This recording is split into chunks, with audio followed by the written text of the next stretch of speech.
If you're planning a trip to New York City anytime soon, you're going to want to tune in for this episode. Here's a 30-second teaser of what's coming up in this episode. If you really want to budget, you could get away with $100 a day. You just have to be very careful how you spend it. It's almost an inconvenience to have a car here. The train just is faster. Not only is it cheaper, it's way more reliable. I have this hidden gem. It's called the Panorama Room. It's in Roosevelt Island. It has this 360-degree view from the observation deck in one of their hotels. I actually always tell people do not go to New York City for New Year's. It is the worst time to possibly be there. God. I'm Sky Ariella, a senior travel writer with Travel Lemming, and today's guest host of the Travel Lemming podcast, all about New York City. I grew up in upstate New York as the daughter of two New York City natives. My dad was from Little Italy, and my mom is from Flatbush, Brooklyn. And after spending my childhood going to New York City with my dad, I absolutely fell in love with it. So I ended up moving there for college. Today, I'm joined by one of Travel Lemming's talented travel writers, Niamh. If you're looking for New York City advice, she's the expert. She was born in New York City and also grew up in upstate New York. After spending a chunk of her childhood in Ireland, she moved back to New York City for college and since then has lived there for 8 years. She has written tons of super extensive guides about New York City for the site, and I'm always blown away by how much she manages to cover in each piece. So you're in great hands with her. Today, we're going to cover absolutely everything you need to know for a New York City trip. Where to stay, what to do, where to eat, and even how to do it affordably. This isn't going to be the cookie cutter advice that you can find just anywhere on Google. It's all the real local insight you need to have the perfect trip in the Big Apple. Niamh, thank you so much for joining me to chat about New York City today. Right. Thank you for having me, Sky. I'm looking forward to it. So I understand that you were born in New York City. What made you want to make New York City your permanent home base after living upstate and internationally? So I think that for me, it's just the constant access to everything around me. So whether it's local coffee shops or places to go, the parks, every time I leave, I kind of feel that I have a longing to go back to that because it just has a little bit of everything. And I think after college, I wasn't sure if I was going to stay, but then same thing. Every time I tried to think of where I would go next, nothing had the accessibility that New York had, as well as job opportunities, meeting people, I think creatives all over the world. I've made probably the most diverse group of friends here that you could have because there's people coming from everywhere. So I've benefited from that as well. So that's kind of cemented my stay here. I still haven't figured out where I go next. Many great places out there, but New York so far is definitely my home base for the foreseeable future. I totally agree with that. Every time I'm there, I feel like pulled into being there. I just want to stay as long as possible. And I think a lot of people really agree with that sense of uniqueness in the city and accessibility. It's something that not every city in the United States has. And I think that's a big reason why New York is one of the most famous destinations in the United States. So why do you think people who have never been there should visit New York City? And what do you think makes it a special destination? I think there's just so many landmarks to see. It's very overwhelming in the best way. There's nowhere that you can go that you're going to be able to have many countries within one area. So whether you are going for restaurants, if you're a food person, you could spend weeks just traveling, trying different cuisine from the Empire State Building to Central Park, one of the best parks in the world.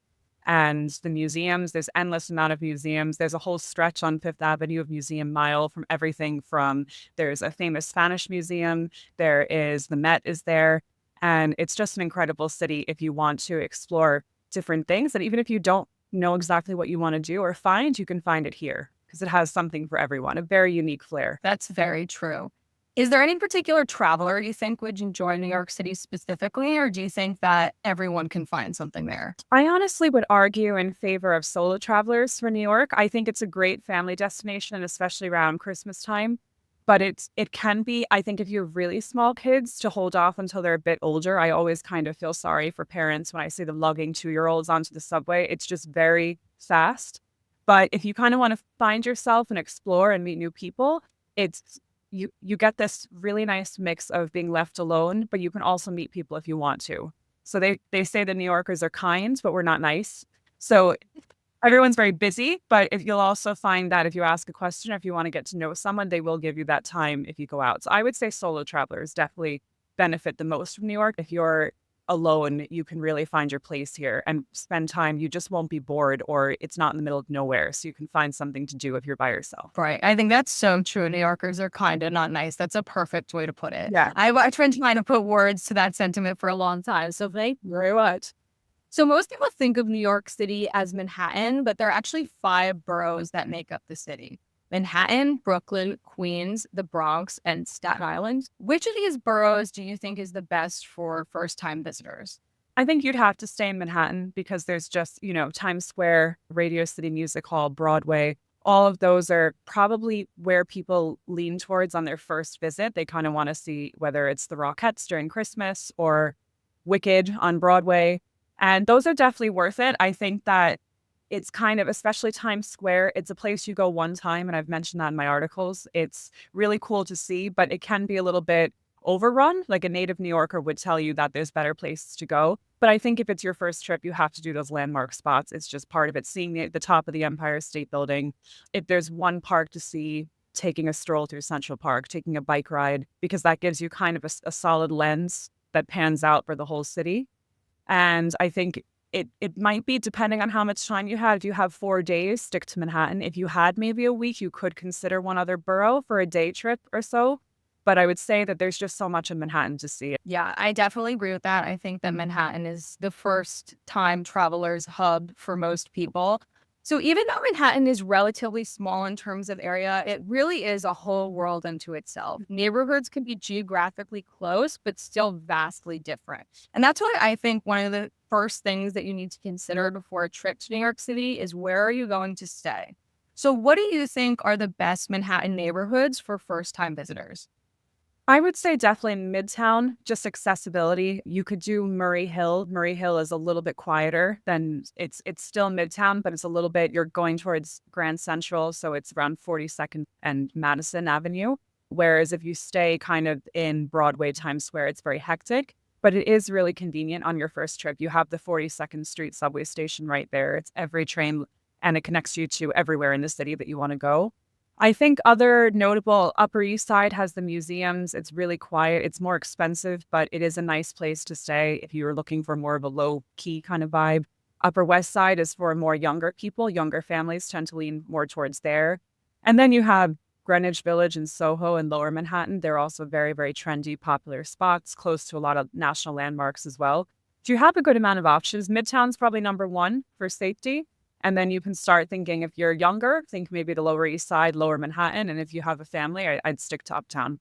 That's really good advice. I know in your Where to Stay article, you mentioned a neighborhood called Nomad, which I'm not actually very extensively familiar with, but you said that it was a very good place to stay and place to check out. Why do you think, is that part of Midtown, or would you consider that Midtown or another hub? It's adjacent to Midtown. It encompasses Madison Square Park. I think it runs from 23rd Street to 28th Street. So you're very close to Chelsea as well. And it's a little bit trendier than Midtown. They have nicer hotels, really nice restaurants. It's a very small, kind of condensed area, but the park is really nice. The Harry Potter store is there. If you have kids, that's a place I recommend bringing them to. It's just a lot of energy packed into one small area, but it's so close to Midtown, yet it's a little bit, gives you more of a comfortable feel. Not as congested. That makes sense. What are some of your favorite areas in New York City personally? All the boroughs? I would say if I was in Manhattan, I do love the Upper West Side. Gives me a really great vibe. I love walking around there.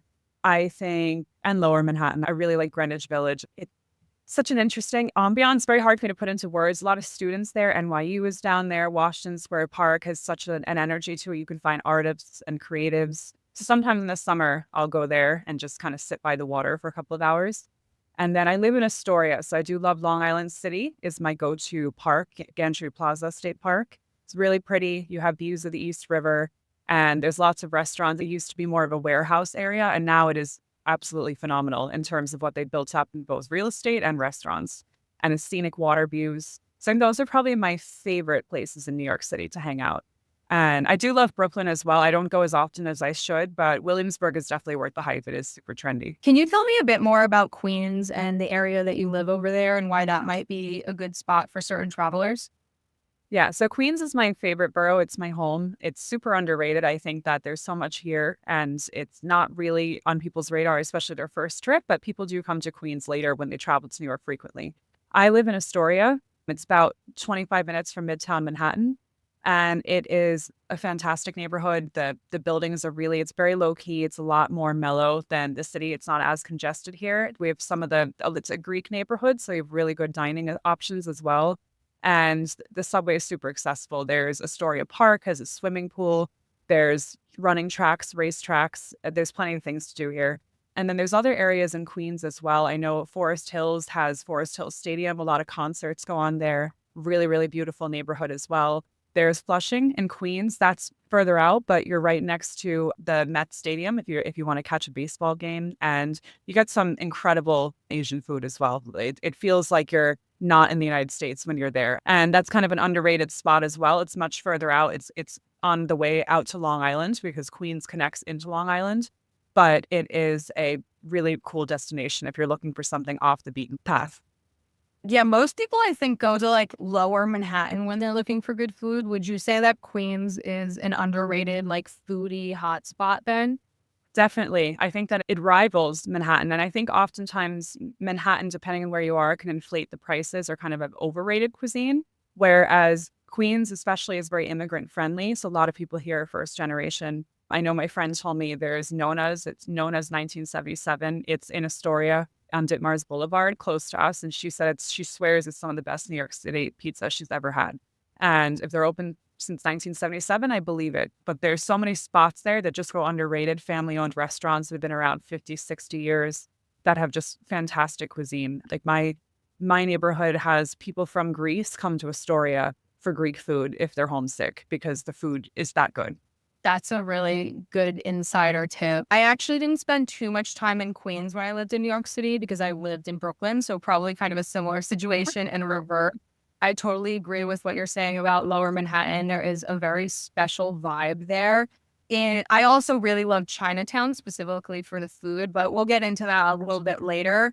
And in Brooklyn, I lived in Crown Heights, which is not really necessarily everyone's first recommendation, but I love it there. And I think it has great proximity to other neighborhoods that people mention, like Williamsburg, Fort Greene. You're really close to everything, but it can be a little more affordable. In that same vein of where to stay, do you have any hotels in New York City you'd recommend? If you're looking for like a luxury hotel, there's Broadway Plaza, which was one of my top recommended. It's in Nomad. It's really nice. It's great reviews. It's good for families. And it's expensive, but it's more reasonable than you'd think. If you were going, probably depends the time of the year, but you could get a good deal. I also think that the Langham, that's on Fifth Avenue, it's very close to the Empire State Building. If you're looking for real luxury, that's a great hotel. And there is a hotel called the Beekman. It's in Flatiron. It's Lower Manhattan. It's really beautiful. There's a bar there. I actually went to an event and I fell in love with the architecture. It's just, even if you weren't staying there, you could go have a drink or hang out, have a cocktail. It's like old Gothic architecture, beautiful hotel. So that's Lower Manhattan, so a little bit further away from tourist attractions. If you are on a budget, I know Greenpoint, like the Henry Norman Hotel is a good one. If you want it, you might have to stay outside of Manhattan if you're open to that. It's sometimes, I know, like I've mentioned in my article, Borum Hill and Sunset Park, they have cheaper rooms at times. And then I think if you really don't mind traveling, you can take the PATH train from Hoboken or Jersey City. It has some cheaper hotels as well. Some people choose to stay there. Yeah, that's definitely true. It can be worth it, especially if you're in New York City or like the area for a longer period of time. I know you also mentioned in your Where to Stay article a hotel called Pod 51. I've heard of pod hotels in Southeast Asia when I went, but I hadn't heard of any in New York City. Maybe it just like wasn't around at the time that I was there. Could you tell me a little bit about this hotel and like how that works? Yeah, I had a friend who stayed there. The rooms are pretty basic amenities, but it's very centrally located. So it's in Midtown, the one Pod 51, I think it was, that I mentioned. That is going to kind of give you access to all the tourist sites. And the rooms are anywhere from $100 to $200. Also, I mentioned a hostel. So High New York City Hostel is in the Upper West Side. That's a great, if you're a solo traveler or a young person, there's tons of amenities. There's pool tables. It's a great place to meet new people. And the Upper West Side is a very safe neighborhood as well. So if you're open to staying in a hostel, You can find rooms for cheap if you're really on a budget, but it is a nice place to stay. It's not super rundown or anything. So you can trust. It's got great reviews if you want to check it out. Yeah, that's a great piece of advice. I think if you can cut costs on like the accommodation in New York City, which a lot of people think is basically impossible, that you can put so much of your budget towards actually doing fun things. And since you're going to be out and about in the city anyway, you might as well save a good chunk of your budget for your activities rather than dumping like hundreds of dollars on a hotel. Something I've also found is that in that midtown area, and this might be another reason why it's so good for first-time travelers, is that especially near Times Square, the hotels tend to be a little cheaper than other areas, which seems a little counterintuitive, but I think it's because that you do get a lot of tourists in the area and it can be a little bit busier. So maybe for some people, not necessarily their taste, but if you are on a budget, that can be a great place to find budget hotels and deals on hotels. If you guys want an even more in-depth dive into New York's neighborhoods, Niamh wrote a fantastic and insanely comprehensive article on where to stay in New York City, so you will definitely find your place there. Let's talk a little bit about how to get around New York City. Now, I think one of the things that makes New York City really special is how walkable it is. It's actually rated as the #2 most walkable city in the United States, and it's in the top 25 most walkable cities in the world. So I always personally recommend that you come with a good pair of shoes and walk as much as you can, because it's really one of the best ways to get in sync with the city. And you see so much more that way. Yeah. What's your favorite way to get around the city, though? I would say the same. And the city's gotten really good with bike lanes. They've installed a lot more. So even regardless of what borough you're in, you should be able to get some pretty solid bike lanes. You do need to be careful because the traffic here can be a little insane, but I highly recommend biking around the city. And if you really need to move around, I'd say stick to the subway as much as possible. I mean, considering where it gets you to, it's really affordable. I think it's $2.90 for one way right now. You can get a weekly car, you can get a monthly, depending how long you're staying. That would be my number one choice if you're going to take transportation, would be the subway system. Yeah, I totally agree. If you're going like farther than your legs can take you, the subway is amazing. I think it's one of the best subway systems in the whole country. Yeah. But for people who haven't been there, could you explain a little bit about how the subway system works in New York City and how it runs? Yeah, so it's connected to four boroughs because I think that's a little bit confusing too when people hear Staten Island. It's not actually connected to the island. So you can take the Staten Island ferry, which is free to get there, but you can't take the subway there. Most people don't go there though. They stick to the four boroughs. So that is well connected by the subway. There's multiple lines. Can be a little bit overwhelming if it's your first time to get used to, but the maps are good and usually the MTA workers are pretty helpful if you want to ask questions about where you go.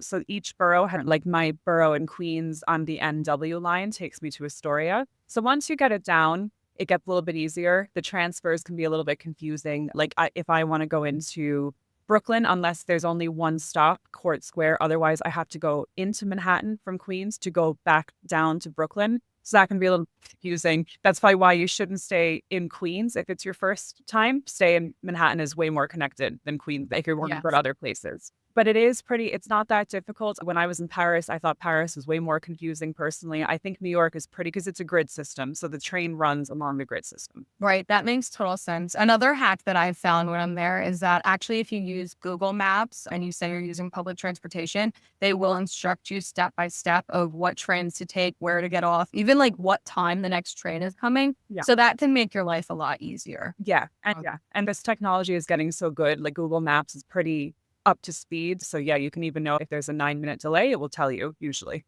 Yeah, definitely. For people who are flying into New York City, what is the best way to get from JFK or LaGuardia Airport into the actual city itself? Yeah, so I think if you're flying domestically, try and land in LaGuardia. It's a little bit easier to get to. JFK is definitely further out there, but that is the international airport. LaGuardia is also really nice now. They did major upgrades. Years ago, it did not look like that. And now you can nearly spend a whole day there. If I'm JFK, I usually just take an Uber. It's kind of worth it to eat the cost if there's one thing you're going to spend money on, especially late at night. It's very confusing to get into Manhattan from JFK. You have to take an air train to the train to get in, and it's very far away. With LaGuardia, there are also shuttle buses. I know that they run from Times Square to Port Authority. And you can check those lines as well online. They'll have tons of information. You can take a bus directly. So that probably might be your best bet if you don't want to take an Uber. They're a little bit cheaper. I think they're a flat rate. I don't have the number on me right now. but they're definitely a more affordable option. LaGuardia isn't terrible though. You can get some good deals. There's taxis and Ubers outside, so I would take Uber over taxi. Especially because with Uber, you know exactly what you're getting and how much you're paying for. I think Uber might even have a cap on how much they're allowed to charge Yeah. to take you into the center. Yes, I'm just thinking too. Newark Airport I didn't mention, but that is in New Jersey, but it goes directly to Penn Station, which is in Midtown on 34th Street. It's honestly not worse than JFK. So if you do find a cheaper flight or a better flight that takes you to Newark, I wouldn't shy away from it. Yeah, that's actually a really helpful piece of advice because me personally, I'll choose Newark over JFK any day. One thing I also heard was that Uber is implementing this new shuttle system where they'll take you from JFK to Manhattan or Brooklyn for $10 a ride. I think that is relatively new, but if you're on a mega budget, that might be something to look into. Yeah, I didn't know that, but it's definitely worth it. I know that they're expanding their services. So if you're traveling to New York, I would just keep up to date with research as much as possible about transportation routes to take because that information is changing all the time. They're constantly doing renovations and work on those two airports, especially LaGuardia and JFK. Yeah, definitely. How do you feel about taking taxis and Ubers in New York City besides the airport? Is that something that you would usually do? I do if I'm out really late and I'm just exhausted, or if it's late at night, which is not too often, I will take an Uber at times. If it's during rush hour or during a work week or a regular day, almost never. I mean, it doesn't make sense to because the traffic is going to be so congested. The train just is faster. Not only is it cheaper, it's way more reliable. If you're going anywhere from 9 a.m. in the morning to noon and then up until sometimes 6, 7 p.m., it's just bumper to bumper if you're anywhere near Midtown. It's really not worth it. So at late at night though, and New York is very safe, but if you're planning on going into bars late, I would avoid the subway, especially after hours like 3, 4 in the morning. Then you definitely take a taxi or an Uber. Yeah, certain times of the day it just isn't economical or even economical in terms of time because Yeah. it could take so much longer. But at night, it's better safe than sorry. Yeah. How do you feel about driving in New York City? Do you have a car? So I don't. That's one of the reasons that you can live here without a car. If I leave, I either rent a car and my parents aren't too far, so I can always just go upstate and borrow theirs. It's almost an inconvenience to have a car here. And the city introduced congestion tolling recently, and everyone was complaining about it. But they're trying to deter drivers from coming into the city because the roads are just between pedestrians and bikes and buses. It's become kind of too hectic. So I would avoid that. I mean, obviously, if you're coming in from somewhere and it just makes sense to bring a car, of course, you might have to really search for parking, especially anywhere in Midtown. You may have to go all the way uptown or downtown to find a parking spot. And, a lot of people, like my friends with cars here, their cars have been swiped a couple of times because just reckless drivers, you do risk a lot of damage to your car too. I think that's an underrated point that no one really reminds you when you're in a big city. You have to be very careful because people will just take off your window or your windshield when they're driving past. So Yes, I agree with that. Also, on the parking, I had a friend who had a car in New York City and he would have such a difficult time finding parking that he'd just be like, I'm going to park somewhere that I'm not allowed to park and eat the cost of a ticket. yeah, And he ended up with $5,000 worth of parking tickets. So yeah, maybe not the best choice. The subway is comprehensive enough that you don't necessarily need it. yeah, I totally agree. Yeah, I would avoid a car, and you save money too. So if you do plan on, if you're a digital nomad and you want to come stay here for a couple of months, New York is expensive, but I find it's reasonable in the sense that you don't need a car. There's very few places in the world that you can do that. That's so true. So there are so many things to do in New York City, like you mentioned. And I think that this can almost be a little overwhelming for visitors because there are so many options. So let's dive into some of the essential and best things to do in New York City. Yeah. What do you think are the most essential things for first timers to do in New York City?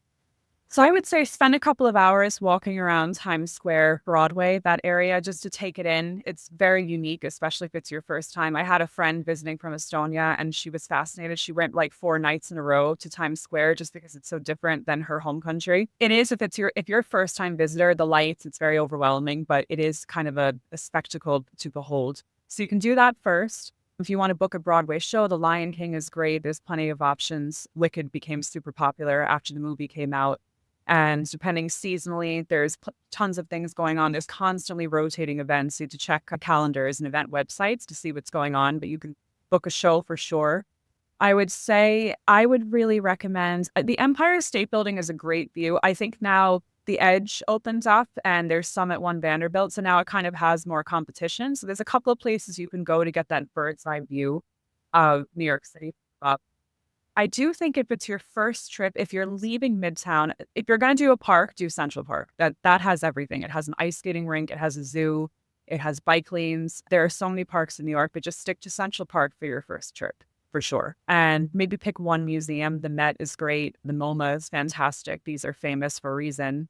The Guggenheim is another popular one on the Upper East Side. You're not going to see everything, so you kind of just have to accept that, but you look up the major landmarks and then just pick maybe 3 or 4 and you'll still have a really enjoyable time. It's just depending on how much time you have here, it's going to be very hard to pack in too many. You don't want to burn yourself out trying to overdo everything. So pick one observation deck. Either if you do Summit One Vanderbilt, you don't need to do the Empire State Building. And if you see the Met, you don't really need to see the MoMA on your first trip. That's how I would frame my thinking going into coming to New York. Yeah, that's a really good point. And I think even just doing some self-evaluation over like what are the most important things for you. Like if you're on a budget, Central Park can be amazing. I totally agree. There's so many things to do there. I actually wrote an article for Travel Lemming about all the fun and cool things to do in Central Park. So that could be something to check out if you're interested in that. The museum scene is just one of the best in the world. I was lucky enough to grow up going to New York City's museums, so I was kind of spoiled in that way. But even now when I visit, I'm just in awe of how many options there are for museums. And that's another article I actually wrote for Travel Lemming about the best museum in New York City. And there's a bunch on there, some very unique ones. So that's another cool thing to check out. Yeah.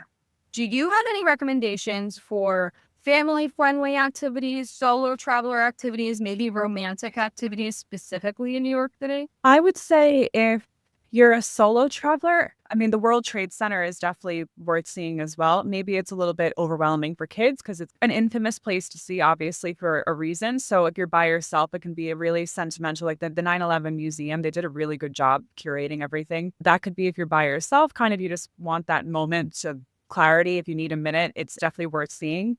I think if you have children, I do recommend maybe a Broadway show like The Lion King, something that will keep them stimulated and keep them going. I do find that that's the difficult thing. Midtown is my number one recommendation to stay, but if you have really small kids, it can be a lot for them. So I think that you kind of want to book things that keep them occupied, or the park, the zoo, the Central Park Zoo is fantastic. If it's warm weather, you can kind of bring them to the parks and let them run around. Washington Square Park is great too. There's tons of energy. So you can kind of give small kids space and to move around.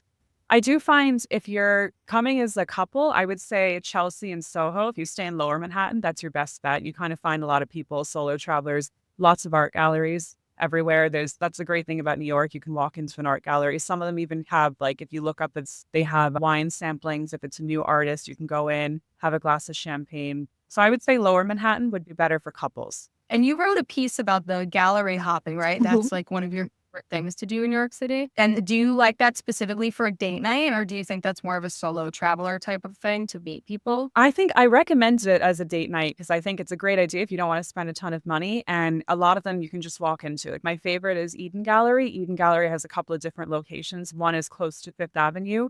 And you just walk in. They constantly have really unique rotating exhibits. So there's a few, if you go to Soho and you find, oftentimes these galleries are not far from each other. So you'll find a street that will just be full of art galleries. And you kind of just lose track of time. You can go in, you can browse, you can spend time, looking at pieces together. I know I did it once and it kind of stuck in my memory as an underrated thing to do. Especially it's so hard to find things that don't cost money here. So you can have a nice time without necessarily breaking the bank. Yeah, that's a really good piece of advice, especially if you're maybe like a little bit overwhelmed by the bigger museums and like bigger art galleries and things like that. And you just want something a little more intimate. Mm-hmm. So, Niamh, what are some of your favorite free things to do in New York City? I would say if you are in Lower Manhattan, I think walking across the Brooklyn Bridge is a really great one that will take you into Dumbo. And that's also kind of your gateway to go into neighborhoods like Williamsburg. If you're in Williamsburg, McCarran Park is a great place to hang out. It's really nice. They have a cool bar. I think it's open seasonally. And those are probably two of my favorite if I'm in the Lower Manhattan area. I think Bryant Park as well is a good one to hang out. And it's right next to the New York Public Library. So that is also free as well. And it's really worth seeing because the architecture is incredible inside. The libraries are free access as well. So if you wanted to kind of go sightseeing or just hang out for the day and read a book, you can spend a couple of hours in there. So those are all free to do and they don't charge anything, which is good. I agree with all those. Another one I think if it's really nice out and you're visiting during the summer is the High Line, which is kind of like this elevated walking strip in Manhattan, totally free to visit, and it gives you a very unique perspective over the city. Another really good free activity during the summer is Shakespeare in the Park. They'll literally just put on these plays of like Shakespeare productions. You just have to look online at the website. Usually Central Park website will have all the information about it. And that can be a fun way to catch a show in New York City if you really don't want to spend too much money on it. Another one, and this one is a little bit controversial, but the Staten Island Ferry, while it's a mode of locomotion, I think that if you're visiting New York City for the first time, can be a fun way to get out on the Hudson River and see a different perspective of New York City as well. Yeah. Are there any famous New York City attractions that you think are overrated? I do think Times Square is in itself and all the restaurants around it. I think it's very commercial. It's not like it's worth seeing for the lights and the energy, but I would honestly avoid going into any shops there. A lot of street vendors, a lot of this stuff around there is just going to be kind of built up. Every place has that tourist trap. So anything on that strip by Times Square is kind of like the Hershey shop. Great. You can bring your kids, but I mean, do you want to pay $30 for a bag of Hershey Kisses? It's no different than any other store. So stuff like that, you have to be mindful of because it's kind of a price hike. I think it's tough to call a lot of things in New York overrated because it's just usually things are famous for a reason here and they're kind of worth seeing one time. So I wouldn't want to steer people away from doing something that's worth doing at least once in their lifetime. I do think actually I have this hidden gem. It's called the Panorama Room. It's in Roosevelt Island, which I can explain is kind of in Manhattan, right? It's an amazing place, but it has this 160-degree view from the observation deck in one of their hotels. I think personally that's better than the Empire State Building, right? So you could nearly skip the Empire State Building for the views if you just wanted to go for that and go there instead. So that would be if you want advice for something off the beaten path that tourists don't do, but you'll still get the effect of what tourism is looking for, which is a fantastic view of the whole city from the sky. Yeah, that's a really good point. I think especially for first-time visitors, like you were saying with your friend, even things that New Yorkers might find to drag, like Times Square, it is fun to see it that one time. And even if you're just walking through and getting that like classic picture view among all the signs and stuff, I read that you don't eat the costs of maybe the stores or the restaurants around. Yeah. So I definitely agree with you there. Yeah. I know you already mentioned Broadway, especially for families. Can we talk a little bit about that? I know that a lot of visitors are really eager to catch a show on Broadway, but they might not be sure about how they can get tickets, especially for a good price. What do you think is the best way for people to go to a Broadway show when they're visiting New York?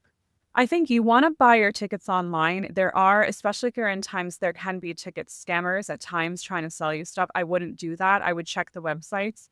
I mean, there's constantly going to be, they can book out depending on the time of the year, like the Christmas Rockettes, obviously, that you want to plan, maybe start thinking about in October or even before, if you're just because it's only for that one season. So things can book out really quickly. I know Wicked is another one. When the movie came out, it was very difficult to get tickets. And then there's ones, I think, I don't know if Hamilton is still on Broadway, but I know that when that came out, the tickets were insanely expensive. So if you really have a bucket list, expect the more popular ones. But if you keep an eye on the website, or if you want to wait, if you're visiting, prices do drop when they're on Broadway longer. So when something is fresh and new, it's going to be more expensive. But then if you wait a couple of years or a couple of months, the prices do fluctuate like everything else. But definitely check the websites, buy off the websites, and be careful for those websites that offer some crazy discount and it's a third party because they're not always accurate. But again, just do a Google search. Is this a legitimate ticket seller? Yes, I think that's a really good piece of advice. People on the streets who are offering things might not always be the best idea in New York City. One thing I do know about is depending on how old you are, Broadway runs a program called 30 Under 30, where they have tickets to certain Broadway shows, maybe depending on how sold out they are, where if you're under 30 years old, you can get a ticket for $30 a piece. So if you're planning ahead and you're looking at some of the shows and one of them intrigues you and you're not like too set on seeing a specific show, but you definitely want to see Broadway, that would be a good way to go. Yeah. I know that you wrote a piece about visiting New York City during marathon weekend. Could you tell me about why you think that's such a fun time to visit? Yeah, that's a really, I mean, it's such a global spectacle. I had a couple of friends who were running, so we came out to support them. And it's very emotional. So if you go out throughout the city, you're going to see a lot of people have stories. You know, they've been through accidents. There were a lot of people who were veterans. So you see a mix of everybody. And the city, I mean, the whole city and all the boroughs too, they shut down like one big block party. People have vendors, and it's just the energy is very, I think it's because people don't travel, like they come for the say Macy's Thanksgiving Day Parade or St. Patrick's Day Parade. But I don't think people think to travel if you're not a marathon runner to see the marathon runners. But I think that might be an underrated time to travel or a very unique experience just to witness, even if you're not into running yourself. It's very emotional and the city puts a lot of effort into it. So everything is kind of shut down for the runners, but there's deals, sometimes coffee shops. I've seen a few of them selling stuff out on the street. And it's a very kind of rare glimpse into New Yorkers coming together in a way that they don't normally. Yeah, that's a really good point. I think it must be such an amazing experience to see so many people who have clearly worked so hard to achieve something actually making it happen. So I think that would be a really cool time to visit. Yeah. Do you have any festivals or events that you would recommend in New York City besides the New York City Marathon? If you check online, especially the other boroughs, like I know just this weekend, my friends in Brooklyn, there was a block party close to Bed-Stuy. And it's just spring. So that's very New York. It's just because it's nice out. Somebody will hire a DJ and the whole street will have a block party. The Italian San Gennaro Festival in Little Italy that they have the yearly, I don't know when that, I think it's November that runs. Just don't quote, check that online. But Little Italy is really cool. And they have a ton of vendors, lots of Italian food. And it's very, it's a little bit of a tourist trap. There's definitely some parts of it that feel like they're playing a character, but it has an authentic Italian American experience feel that's very unique. And it's very close to Chinatown as well. So I think I do go to San Gennaro. I get some great Italian like breadsticks and pizza and stuff when I feel like I want to have that.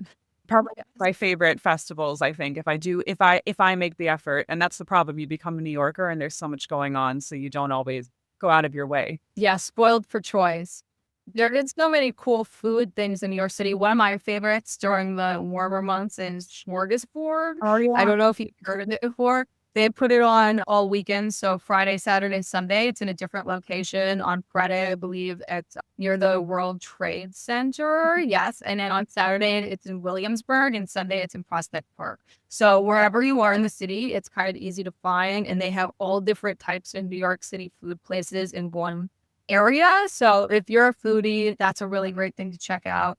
I also think that the Pride Festival in New York is amazing. That's super fun. I believe that's in June. Yes. And the New York City Film Festival, even the Halloween parade, just every holiday you could think of, New Yorkers and people visiting are getting out in the streets and having a ball with it. Yeah. I think that's something really fun about visiting New York. Yeah, definitely. If you're looking for more inspiration, Niamh wrote a massive list, like massive, of the 75 best things to do in New York City. And that's definitely going to have your itinerary filled up so quick. She included some of the key, famous, iconic sites, but also a lot of hidden gems that you won't find just anywhere. So be sure to check that out after this podcast. Besides all the attractions and the activities, I personally think that one of the best things to do in New York is eat. One spot that I recommend is Borgo in Kips Bay for Italian food. It's quite high end. They have a really thoughtful wine selection and they're known for their branzino. It's really regal feeling as well. So I think perfect choice for a date night or even a special occasion. Could you tell me about some of your favorite restaurants in New York City? Yeah, definitely. So that's the thing too. There's so many different cuisine styles. If you do travel here, kind of step out of your comfort zone because you'll find food here that you can't find anywhere else. Actually, in Chinatown, there's a restaurant called Kiki's. It's a Greek restaurant. And it used to be a Chinese printing shop and they never even changed the sign. So it's kind of hidden. It's by far one of my favorite Greek restaurants. And I live in Astoria, and Astoria is known for Greek food. And Kiki's really is just their fried saganaki is the best I've ever had. I also there's a Polish restaurant called Karksman, very traditional. It's in Greenpoint. I hope I said that right because Polish is not an easy language. That's a fantastic restaurant if you like more Eastern European style food. And the people who work there, it looks like a barn inside. They dress in traditional clothing. It's a fantastic spot. It was a Michelin star restaurant. I don't know if it still is, but it's still fantastic. It's called Casa Enrique. It's a Mexican restaurant in Long Island City. Really, really good food. I do think Katz is not overrated. It's the deli. Everyone knows it. It's kind of a in, I think in Alphabet City in Lower East Side. And they do have their sandwiches are incredible. I mean, expect lines. It's definitely going to be very busy at all hours, but Katz is probably might be a go-to on your first trip to New York City for sure for food. Totally agree with that. Cats is actually one of the places that my dad would always take me to growing up. So I have very vivid memories of being like packed like sardines and cats and waiting for this sandwich that was like about as big as my head. And I think that's something really special about that particular deli is, well, it might not be like perceived as budget food. When you look at the menu, it is such a huge portion. Like you could definitely take some of that to go. You've heard. Eat it every freaking meal. So yes, Cat's delicatessen is amazing. Definitely recommend. So we've already touched a little bit on the best place to get a hot dog, the best place to maybe get a deli sandwich, the best place to get a slice of pizza. But I think that one of the best foods of New York City is a good old-fashioned bagel. Do you have any recommendations for where to get the best bagel in New York City? So the one that stands out in my mind is Kosar's Bagels. It is on, I believe, the Upper West Side around West 72nd Street. That's a really good spot for if you want lox, cream cheese, a thick bagel. It's kind of a famous spot. I think it's a bit underrated. People get very territorial with their bagel spots. So you might have other recommendations, but I would definitely say Kosar's. I am looking forward to trying that on my next trip to New York City. I've actually never been there. Like you said, people are very territorial with their favorite bagel spot and they're very passionate about it. So I'm definitely excited to try a delicious new bagel spot. Moving along, New York City is one of those places that's completely different in the dead of winter than it is in the heat of summer. So I think you really need to consider which version of New York City you're hoping to get. What do you think is the best time of year to visit New York City? Yeah, it's very seasonal. I would say avoid it after New Year's. From New Year's to actually don't come for New Year's Eve. That's overrated. Don't do that. Don't do that. You're not making anything. So between January 1st and then April is hit or miss. It's kind of it's getting better. It's definitely improving. But I would say your best months are the spring and fall. Summer gets really hot. There's so much to do though, but it is get ready for humidity and heat. You just want to dress accordingly. So I'd say right after the holiday season is over, you want to avoid New York. January, February, March are pretty miserable here. I definitely agree with that. When I was going to college in the city, those core winter months, like even just walking to the store was brutal. Yeah. It's a very seasonal place. Yeah. I mean, there's things to do. It's New York. If it works to your favor, that of course, but it's a lot of the like Central Park. Most stuff is going to be out of season there and it's cold. So you want to consider this city. It's very walkable, but if you're freezing and that wind around the buildings will hit you. So if you don't even feel like you can comfortably walk, you might want to reconsider the time of year. Yes, I think that's very true. I know you just mentioned about New Year's, and I actually always tell people do not go to New York City for New Year's. It is the worst time to possibly be there. God. But I think a lot of people really want to go to New York City for Christmas time. Do you think that that is a good time to visit, or do you think it's kind of similar to New Year's? I do. I would put that in a different league. It's going to be congested, but I think too, because I came as a child, like my parents, we would do like the Christmas Spectacular and all these shows. And I have really good fond memories from it. The tree lighting is really nice. Rockefeller, there's Christmas music playing. There's ice skating rinks. Bryant Park is very nearby and it shuts down for the Winter Village. So there's ice skating there. I think it's free for a couple of hours too. And they have these Winter Village shops set up as well. So they the whole park where in the summer, it's just people on their lunch break eating. But during the winter time, they turn it into this little Christmas village where you can buy stuff, you can get hot chocolate. And it's all worth seeing. The lights, I mean, the city goes all out. And if you go to the Upper East Side, people really decorate their homes as well. So sometimes during the Christmas season, I'll just go for a walk up there and people go all out with their Christmas decorations. But I think that New York is definitely a special place to visit for the Christmas season, regardless of the weather. I just find it kind of dies down. New Year's Eve is the last day, and then it kind of dies out in tourism for a couple of months until the weather gets better. Like now we're starting to come back to light. Everyone is getting out of their winter blue. Yes, definitely. I agree with that too. If you are a Christmas person, New York City is a special place to go for Christmas. I think at least once in your life. Yeah.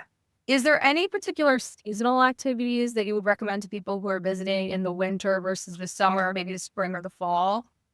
I mean, I think the parks, that's the thing, the weather during the winter is just the parks are really not as accessible. Whereas in the summertime, it's just if there's a nice day, Central Park, Prospect Park is in Brooklyn, the biggest parks in they just fill up with people. And there's things you can do too. I think in Central Park, you can take boat rides.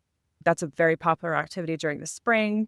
And they have more like the more bike lanes are open, more walking. There's just a lot of things that are closed down. Like I like the Central Park Conservatory Garden opens up. It's really pretty. All the flowers in bloom. It's really nice to walk around. That's probably your best spring, summer activity. Then if you're here in the wintertime, if you like to ice skate, there's Rockefeller Center is open and that's going to be very, very busy though. There are other places in the city that do ice skating. Like the Winter Village it's also touristy, but it's less people ice skating. I would say Rockefeller Center is, I think my friends went 2 years ago. They had to wait like 3 hours to get skates. I think that you want to take advantage of the parks as much as possible when you're here during the spring and summer. I know that Central Park just did a huge expansion. They had an investment from the city. I think it's up towards Harlem, but they opened up this Davis Center and it's supposed to be really beautiful. So I'm going to go myself and get pictures and write about it probably, but I haven't even gone yet, but it's supposed to be incredible. There's also the Brooklyn Botanical Garden is really, really nice when everything is in bloom. The Bronx Botanical Garden is another one that's super popular. And you want to think about seasonally going there. Is it worth it in the wintertime? Because they might have events. I know they do a really cool light show in November. So they shut the park down. They do this incredible, you can walk through, there's like murals and music, but the flowers aren't there. So if you want to appreciate nature, do that stuff during the spring or the summertime. I love the Brooklyn Botanical Garden personally. I think that definitely should be on every nature lover's itinerary. So one of the biggest stereotypes about New York City is that it's extremely expensive. And that is a stereotype that is very true. It is insanely expensive. But what do you think is a realistic budget for a trip to New York City? I think if you're here for a week, if you really want to budget, you could get away with $100 a day. You just have to be very careful how you spend it. There are cheap places, like you can go to Chinatown and get dumplings for $5. You can go get number one tacos. I think it's called there's a couple of different names for it, but you can get street tacos. You can find cheaper alternatives here if you're eating on a budget. And if you wanted to pick, say, one museum a day might be a $25 ticket, and then the rest you can spend on food. Maybe you can rent a bike for $15 for 2 hours. So you can make it work on $100 a day. Yes, it's going to be difficult and you won't be able to enjoy some of the more five-star restaurants, but if you're here to see the city, you can do it. I denounce this idea that it's impossible. I think that New York has everything, and there is a lot of free things to do. The Noguchi Museum, it's close to me. It's created by a Japanese sculpture artist. It's very cool in Astoria. And on Fridays, the museum is free entry. So if you pay attention to schedules like that, you can find out what's free. And sometimes if you're a student, check to see if there's student discounts. Sometimes there's free stuff for if you're a senior, same things, children under 12. Each place has a different list of pricing, but you can definitely find things to do for cheap or free, depending on who you are and what you're looking for. Yes, that's very true. I think a lot of the museums around the city have certain days of the month that they're free, or even like certain demographics that they're free for. Some of them are just free all the time, so it's worth looking into. One of the ways that I always cut costs as a broke college student in New York City was doing some of the free activities around the city. And while it seems counterintuitive, there actually are quite a lot. We've already talked a bit about Central Park, and all the parks in general are really great free things to do. I think walking across the Brooklyn Bridge is another one. If you need more ideas, I actually wrote a list of my 12 favorite cheap to free things to do in Manhattan. And there's some things on there that'll be good for solo travelers, some things that'll be good for families. So that'll be a good read. Another way that I think that you can really cut costs is by eating cheap. And I think we already touched on this a little bit, but like there really is a lot of cheap food in New York City, even though it seems like it goes against everything that New York City represents. For example, one of my favorites is Gray's Papaya. It's actually pretty famous. You can get like a traditional New York City hot dog and their signature papaya drink for less than $5. And you mentioned somewhere in Chinatown as well. I have a favorite place in Chinatown too. It's called My Lai Hua. There will probably be a line, but it's worth it for their insanely affordable and also very delicious roast pork bun They are so good, actually surprisingly filling, and they have a huge menu. So if that doesn't sound like your thing, they have something there for you. Right. What do you have any other tips for saving money on a trip to New York City? I would say if you avoid taxis and Ubers, use the subway as much as possible. It might be worth it if you're traveling for a week. If you get the weekly pass, it's unlimited. So if you want to jump throughout the boroughs, because you do have to pay 290 one way. If you don't plan on using the subway a lot, it's probably worth it to just get a single ticket each time. But I definitely would consider getting that weekly because then it's just one set price and it takes you everywhere throughout the city, which is very rare because a lot of places the prices change depending on location. The New York City subway is the same price for everything. You can jump on 20 times in a day, visit different spots, and you're still going to pay that weekly pass will work for you. So that will save a lot of costs right there because then you'll be able to go everywhere. And there are boroughs that are more affordable or neighborhoods that are more affordable than others, whereas some are super expensive, like Soho and Chelsea, you're going to pay astronomically high prices for food. But if you go to even the Greenwich Village they have more affordable options as well. If you go into, they have kind of dive bars. You can get a cheap beer if you're looking for a drink. I know that some of them do happy hour. Like I think Blind Tiger in Glasgow used to be a popular one I would go to with my friends years ago. They would have a college special where they would have like $5 drafts. So if you're a young person and you're looking to do that, you can definitely find things that are more affordable. The city bikes can be reasonable. I think you can use, I know the Lyft app, you can use that to just unlock a bike. And I think it's like 275 a ride or something. So that's another way you can travel around the city, see different sites. Just stick to the parks, the museums. A lot of this stuff is affordable and free. The major attractions have a lot to offer for very little cost. Like Central Park is free, and you can pretty much spend the whole day there just checking different lakes, reservoirs. Everything is in there. Yeah, that's very true. And I think the happy hour is a really good point. It could be very expensive to drink in New York City, but so many places offer the alternative of a happy hour. So if you get it in the right time, you plan for it, you can actually have a really good time for a low price. If you are visiting on a budget and you're looking at places to eat that you don't want to spend too much money, I wrote another article about my favorite places to eat in New York City that you can get food for less than $10 a meal. So that could be something to check out as well. One of the things that I think that travelers worry about with New York City is that it has a reputation for being unsafe. Do you think that New York City is a safe place to visit?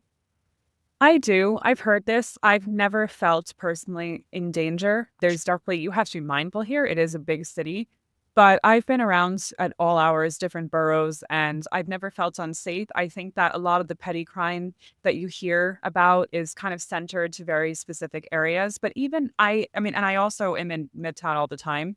And I never feel that would be, even though it's densely populated, there are police everywhere. I've never had an issue. No, I do. That is to say that there is, I think that there in the news a lot, there was a spike post COVID in subway crime, which is definitely true. If you're in the subway, especially, I think that's where the place would be that you would experience anything like that. But just always an important thing, there's yellow lines on the subway and they do tell you, but I don't think when I see people going over the yellow line and leaning in, looking to see if the train is arriving, just step back, don't get too close to it and just kind of keep your distance from people and pay attention if you're down there, just to your surroundings, because some people are just on their phone and the subway can be a little bit depending, especially late at night, maybe just keep your phone in your pockets. I think just basic common sense stuff. I really don't think that it's a dangerous city unless there's areas like if you don't want to go past maybe 125th Street, which is all the way uptown, but there's nothing really to see up there if you're a tourist anyway. But I don't really think unless you're traveling, like if you go looking for trouble, you'll find it. But I think that's worldwide. Yeah, you could definitely find that everywhere. Yeah. On the subways, I think that another good piece of advice is to avoid going in subway cars where there's absolutely no one else in there, or maybe just like one other person. There's power in numbers. And like you were mentioning, New Yorkers do kind of look out for each other. So if someone is messing with someone, they will step in. And if there's a bunch of people around, I think it just keeps you a little bit safer. Are there any common scams around New York City that visitors should be aware of? I think that the biggest one is going to be ticket scalping. You don't want to buy, whether it's a Yankee game or a Mets game, just buy anything online that you need. Just try and avoid if any vendors come up to you. If anyone's approaching you in New York, it's honestly a little bit of a red flag because New Yorkers are very independent. So if people are trying to sell you something, it's probably a scam. And if you're not sure, just double check. It's usually best to just avoid buying anything on the street. Try and go into stores, buy stuff online, check prices online. If you need help on the subway, try and go to an MTA worker, and they're always there. They'll help you out. There's usually police around everywhere as well, so you can just ask the cops for help if you need directions or something, and it should be pretty straightforward. I do know at the airports there can be, don't ever get into a black cab or a car that's unmarked, because they will price gouge. So you don't want to get ripped off. That is a common one at the airports that you want to be mindful of. So only a certified yellow cab, have the person's credentials, or an Uber. You don't want to get into any of the cars that aren't marked, because they're going to charge you an obscene amount, and they're looking for tourists to take advantage of who don't know how the city operates. Yeah, that's very true. And I think it's very true that what you said about if someone's coming up to you and trying to engage with you in a certain way to get or give you something, it's probably a little bit sketchy. I've Yeah. heard about a few scams in New York City where they want to give you a free gift or they want to take a free photo for you. And then as soon as it's done, they're like, okay, that'll be $200. And Yeah. they'll really like get in your face about it. So I think really just like keeping a good head on your shoulders, being aware that like nobody's giving you anything for free in New York City. And if it's too good to be true, it probably is. Yeah. Yeah. If you're still feeling a bit uneasy about your trip, definitely read Niamh's informative guide to safety in New York City because it will for sure put your mind at ease. Let's talk a little bit about some of the common mistakes that first-time visitors make in New York City. A couple years back, I actually wrote an article for Travel Lemming titled The 21 New York City Travel Tips for First-Timers that can help people avoid making these common mistakes. Just to mention a few, some of my go-tos were making sure that you use the subway to your advantage, that you're not spending too much money on cabs, and wearing comfortable shoes. Another important thing, I think, is learning about New York City etiquette because it can be a bit different than other places in the United States and even the world. For instance, tipping is definitely expected in New York City, 20%. At restaurants, people will not like it if you're not planning on tipping. Don't block the sidewalks. Always give up your seat for someone in need on the subway. So if you see someone who's pregnant or elderly, be a good person. Let them have your seat. And another one that I think it's a little tough for people who've never been to New York City is don't stare at people. New Yorkers really don't like it when you sit there and stare at them. While it might not get you into trouble, you definitely won't be anyone's favorite person. Niamh, I know you also wrote an article for Travel Lemming that was titled, I've lived in New York for 8 years. Here's what you should know before you visit. Could you break down a few key tips that you have for first-time visitors in New York City? Yeah, I definitely think a big one is when you're on the sidewalk, if you're on your phone or you're going really slow, especially in a tourist area, I understand that you want to take in the sights, but it's important to kind of either move to the side or just kind of get out of the way, because New Yorkers will run you down. I've seen it happen where people are moving to work, and it's especially around Fifth Avenue, Times Square, Midtown area, tourists tend to walk really slow. And it's a common gripe for New Yorkers because it's a very, very fast paced city. So just be very mindful. It's not like regular tourist spots where you can take photos. If you're in Midtown, taking a picture of the Empire State Building, you don't want to just stop in the middle of the sidewalk to take a photo, and just be aware of your surroundings in that way. That's probably my number one travel tip. Another thing, I would watch out for the weather here. So even if it looks sunny and clear, like today looks great and there's pollen everywhere and it's super windy, the weather here changes so rapidly. It can go from 70 and sunny to pouring rain and 40 degrees within a half an hour. So you want to pack rain boots if you're coming in April or May, at least some boots. Don't bring just one pair of shoes because it might not be enough. Sweaters and jackets. It doesn't really get warm until mid to late May if you want to be safe. You might still need sweaters up until early May. So you don't want to come in April thinking that it's going to be hot out yet and then be freezing or have to spend an insane amount of money buying clothes here. Maybe bring some cash on you, because there are a few spots, especially in Chinatown, that are cash only. So it's good to have, especially if you're on a budget, to just have not only, in New York City, as much as it's very obviously they take cards everywhere, but you'd be surprised. You do sometimes run into bars or small places that only take cash. So those are probably my travel tips. Yeah, that's very true. I think that most people probably would expect to be able to use their card everywhere in somewhere that's like somewhat modern like New York City. But another thing that's also very difficult to find there are public bathrooms. So when you have the opportunity to use a bathroom, if you're visiting a restaurant or something like that, definitely take your chance because you will not be finding many public bathrooms. And also, I think a good one is to carry a portable charger. This is kind of a good tip anywhere you go, but in New York City specifically, you really don't want your phone to die, especially if you're not familiar with the layout of the city. So having a portable charger can be really helpful. I think there's a lot of tips, but really the biggest thing is just use your head. Anywhere else that you travel, people will tell you to keep a good head on your shoulders. And if you do that in New York, you'll probably be fine. So even though New York City is a major metropolis, I think that a lot of people who aren't from the area don't realize that it's only a short train or bus journey away from some amazing day trips out in nature. One of my favorites is a town called New Paltz that you could reach on a 2-hour bus ride right from Port Authority in Manhattan. I actually wrote a perspective piece for Travel Lemming about my favorite places to visit in New Paltz. So if that's on your radar, definitely give that a read. I'm also a big fan of Beacon for their great art scene and a tiny town called Woodstock, which is actually where I grew up. So maybe a little bit biased in that regard, but it really is a cute place to visit. So if you have a day to take a day trip, those are a few of my top recommendations. What are some of your favorite day trips from New York City, and why do you think they're so great? So one of my favorites is the town of Sleepy Hollow. This is probably a great, the legend of Sleepy Hollow is derived from there. And it's only, if you go to Grand Central, it takes you to Westchester County. So the train, it's like 40-minute ride. It's not far at all. And the Halloween season is great because they do tons of activities. There's the lit restaurants, they have a headless horseman, they have like spooky storytelling in the park. And that's a really, really nice town.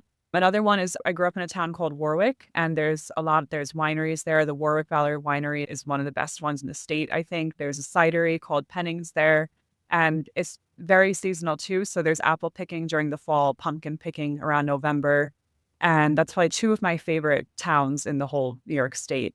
And then I think another one that I would recommend if you want it, there's a ski resort, if you like skiing, snowboarding, called Mount Peter. That's in Warwick. And then the other one is Mountain Creek. So they have a huge water park in the summertime. It's in New Jersey, but it's only about an hour and a half bus ride that you can also go from Port Authority will take you to Vernon.